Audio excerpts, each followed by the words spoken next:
Bem-vindo a todos a mais uma aula, a mais um trimestre que estamos iniciando, quarto trimestre de 2016.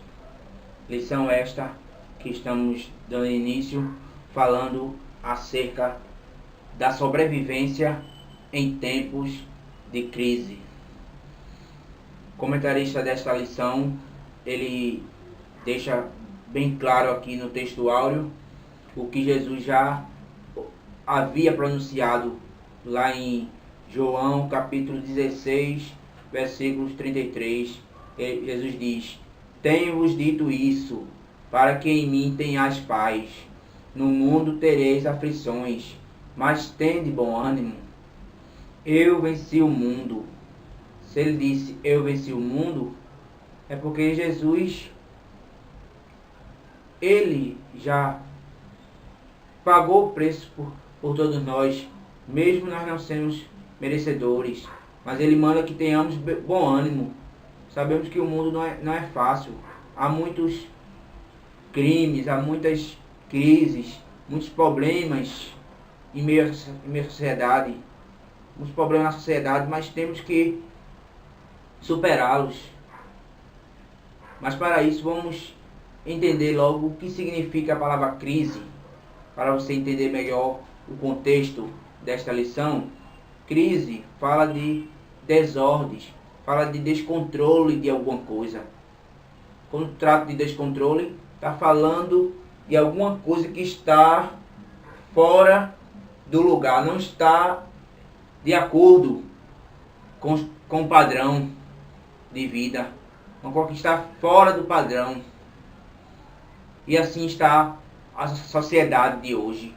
Não só de agora, mas já desde o início da criação, após Adão e Eva haverem transgredido a lei do Senhor, que já houve crise. Adão e Eva passaram a experimentar crises quando desobedeceram a voz do Criador, a voz de Deus. A crise começou aonde? Ali no Jardim de Éden. Começou sentindo dores, começou sentindo necessidades de trabalharem mais, necessidades essas deles viverem do seu suor, porque Adão antes gozava de todos os prazeres da natureza, gozava de todos os bens que a vida proporcionava, mas depois que ele caiu, depois que houve a queda do ser humano, aí o Senhor Jesus deixou uma sentença para Adão, disse: olha, Adão, tu agora irás comer do seu próprio suor. Já para Eva disse: olha, com dores de parto terás filhos. Aí daí, desse momento em diante, passou a andar em crise, passou a presenciar crises. E de Adão e Eva foram se evoluindo, foram passando de um para outro, até chegar ao que está nos dias atuais. Mas temos que saber que existem 3 fatores principais da crise está no mundo. 3 fatores principais que indicam o porquê da crise que vivemos atualmente. Primeiro, existe o fator político, né? A crise política. Existe também a crise econômica e existe a crise espiritual. Todas essas 3, a Bíblia faz menção delas. Temos exemplo de todas as 3. Em primeiro lugar, temos o exemplo da crise política, que está baseado na história de José. José, o qual ele assumiu a posição do governador, dada por Faraó. Mas não que Faraó tenha se alegrado de José, não porque Faraó achou por bem de passar para José, não. Foi o Senhor que já havia determinado que José seria o sucessor de Faraó.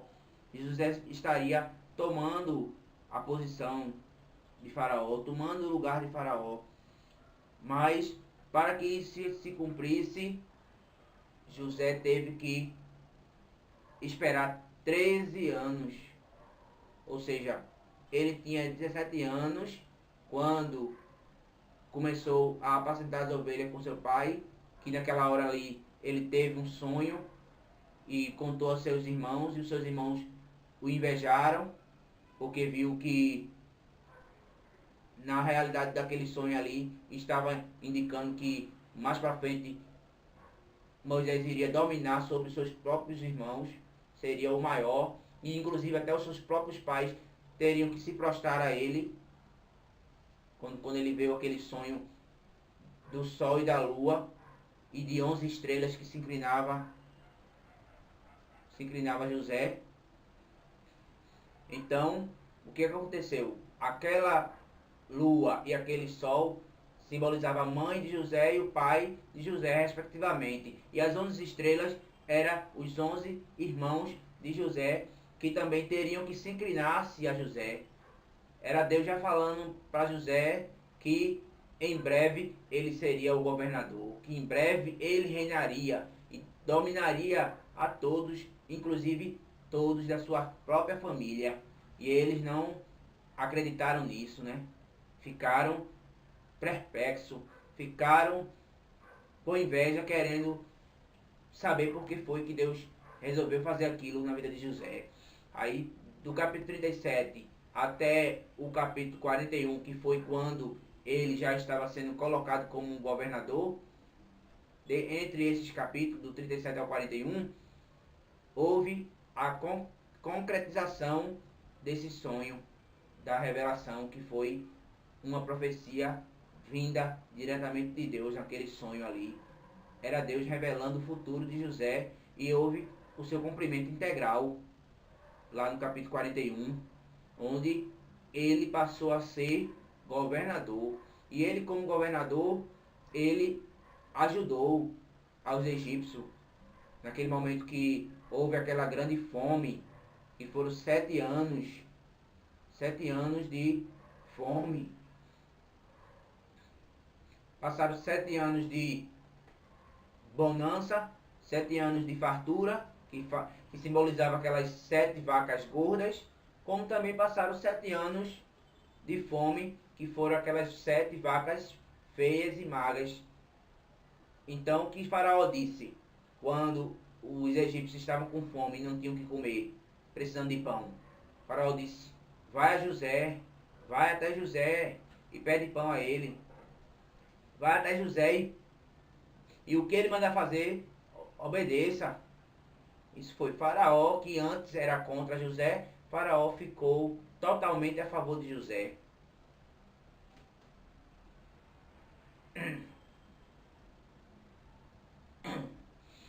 Então, o que foi que houve?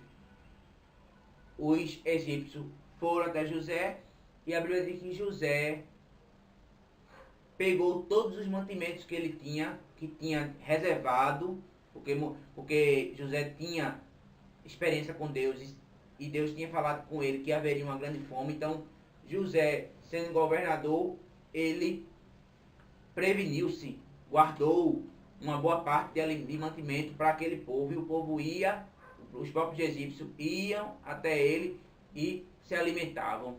Aí fala de um exemplo de crise política, porque estava faltando o alimento, crise econômica, melhor dizer, né? Mas também fala da política em ação. Por quê? Porque José em si, ele estava ali exercendo a política. Ele foi governador, então já existia política, e a política é bíblica.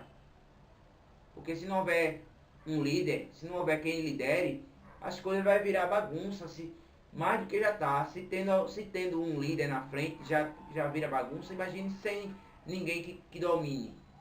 Mas o que acontece é que a política que está aí rolando esses problemas enormes é porque quem governa não tem Deus na vida. Quem está na frente ali do povo não pensa no amor ao próximo, não pensa em compensar o próximo, em se intervir em favor da humanidade, em favor da comunidade, em favor da população.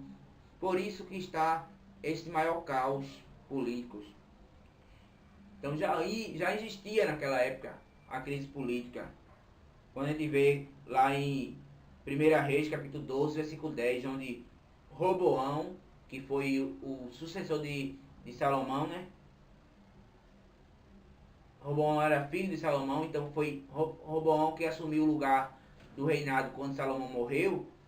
Esse Roboão, ele pediu conselhos aos anciãos, porém não obedeceu aos anciãos.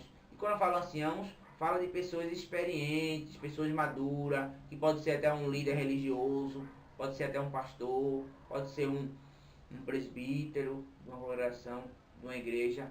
Isso são pessoas anciãos porque têm bons exemplos para nos dar, têm boas reputações, têm bons testemunhos, também tem bons conselhos, não são conselhos de mal não, são conselhos bons. Então, Roboão, em vez de ter seguido a conselhos desses homens que eu falei, resolveu ir pela cabeça dos seus amigos. Resolveu procurar outro caminho, não quis seguir o caminho dos anciãos, mas quis tomar o caminho dos seus companheiros, que eram companheiros que tinham atitudes ilícitas, comportamentos alheios. Então houve a queda de Israel naquele momento. Israel fracassou, né? Naufragou, porque Roboão passou a reinar. Então botou o povo a caminhos terríveis. Isso é o exemplo da crise política, né? Porque trata-se de reinados. E foi o reinado de Roboão, que um reinado é simbolicamente comparado hoje como uma presidência. Como rei tem funções semelhantes à do presidente, só muda o nome. E então esse rei, Roboão, ele não trouxe a nação de Israel a uma aproximação mais íntima, tanto com a sociedade como com Deus. Pelo contrário, ele afastava ainda mais o povo de Deus. Deixava o povo de Deus em situações desastrosas. Aí a lição diz aqui que a nação foi dividida, afastando-se o povo de Deus. E essa divisão, a Bíblia fala que perdurou por muito tempo, trazendo dor e sofrimento para todos. Não foi para alguns não, mas todos que viviam aquela época, aquele drama político, aquela crise que estava enfrentando, que já existia há muitos anos. Não é só de agora não. Mas eu digo uma coisa, independente do que está acontecendo atualmente no mundo odierno, mas Deus sempre tem provido a necessidade do seu povo. De uma forma ou de outra, mas Ele supre a necessidade daqueles que são fiéis a Deus, daqueles que realmente têm o temor do Senhor e têm prazer em obedecê-lo. Não é qualquer um não, mas Deus ele ajuda aqueles que verdadeiramente são compromissados com a obra do Senhor Jesus. E ainda fala aqui o comentarista dessa lição, né? Ele traz uma ideia de pensamento, né? Uma linha de pensamento, falando que atualmente o Brasil está enfrentando uma crise política sem precedentes. Ela tem sido destaque nos principais jornais do mundo. A cada dia surge um novo escândalo. Estamos vivendo um momento muito delicado. A corrupção tem sido se alastrado como um câncer. Veja o que o comentarista diz, que a corrupção está comparada a um câncer, né? Tem se evoluído de uma forma tão tremenda, contagiando não só o Brasil em si, mas contagiando também até outras partes do mundo. Por quê? Por causa dos poderes que tem exercício em nosso Brasil. Os três poderes que só tem pessoas que pensam má continuamente, que não querem buscar um conselho da parte de Deus, que não querem ouvir uma mensagem da parte de Deus, não querem receber um conselho de uma pessoa que tem experiência com Deus, de um líder religioso, prefere agir na mentalidade fraca, na mentalidade de buscar apenas seus próprios interesses. Mas aqui declara que quanto mais esses homens que estão exercendo a política pensam em si próprio, mais a corrupção aumenta. Porque Deus não opera em corações egoístas, que só pensa em si, tudo é Ele, tudo é para Ele, e não lembra da população, não sabe que a população depende de um e de outro. O que devemos somente é orarmos por todos eles, toda a nação brasileira, todas as autoridades. A Bíblia diz que devemos orar, porque não há autoridade que não venha de Deus. E as que existem, e as autoridades que existem, todas elas foram ordenadas por Deus. Então a gente não pode ir até eles, não pode falar diretamente com eles, nem pode resolver esse problema. Então temos que ficar na oração para que Deus tenha misericórdia da nossa nação e nos guarde, nos livre de coisas piores que tenha que acontecer, que venha pela frente. Falamos da crise política, vamos falar da crise econômica, que já citei logo de início, que foi o exemplo de José ali naquele momento da grande fome que os egípcios estavam passando, né? Quando fala de fome, está falando de crise econômica, porque para falar de fome temos que falar de alimento. E quando se fala de alimentos, se fala de dinheiro, porque não nos alimentemos sem haver o dinheiro. Não podemos comer se não trabalharmos, se não tivermos o dinheiro necessário para comprarmos. Então ali foi a crise política, que o livro de Gênesis deixa mais claro, né? O capítulo 41 explica tranquilamente o drama dessa crise econômica que já ocorria nos tempos bíblicos. Mas também existe a crise espiritual, que é a que o profeta Abacuque ele esclarece em todo o seu conteúdo do livro de Abacuque, né? Que leva o seu próprio nome. Principalmente no primeiro capítulo. No primeiro capítulo ele já começa clamando ao Senhor. Está logo aqui na lição. Ele chega a dizer: até quando, Senhor, clamarei eu, e tu não me escutarás? Gritarei violência, e não salvarás? Até quando, Senhor, isso? Ele já estava vendo que havia clamado muito, e não estava vendo uma resposta da parte de Deus. Deus estava ali em silêncio. Exatamente, a crise espiritual estava reinando. Porque quando Deus está em silêncio, como é que a gente pode compreender o que Deus quer pra gente se Ele não falar conosco? Mas ele passou um momento ali de 430 anos em silêncio. Deus sem falar com o povo durante 430 anos.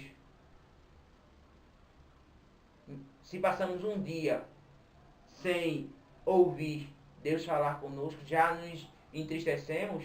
Imagine se a gente tivesse que passar 430 anos, que nesse caso a gente teria que viver muito mais do que isso, mas que hoje a idade de hoje não chega nem a 80 anos direito, é pouco mais do que isso, se muito chegar até 100 anos.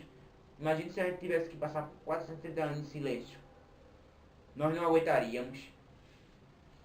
Mas o profeta Abacuque, ele esclareceu, deixou bem claro que estava preocupado com a crise espiritual do povo, para que o povo se chegasse mais a Deus, que o povo estava se distanciando, estava desanimado, o povo estava longe do real propósito divino. Ou seja, o povo tinha sido desgarrado, tinha tomado caminhos contrários, não queria dar ouvido à palavra de Deus, entrava por um ouvido e saía por outro. E tudo isso pesava na consciência do profeta Abacuque, porque Deus tinha levantado Abacuque exatamente para exortar o povo a chegar-se ao lugar que Deus queria, chegar-se a uma real e perfeita comunhão com Deus. Mas o povo não estava dando atenção a ele, não estava tendo a mínima ideia, então por isso que ele teve que clamar bastante.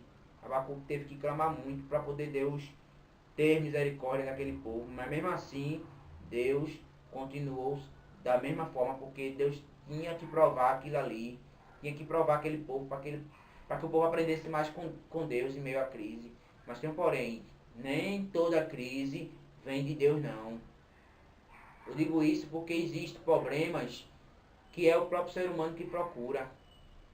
Existe a lei da semeadura, quem planta, colhe. Então tem coisas que passamos na nossa vida, coisas que sofremos, não é porque Deus quis provar a gente, não.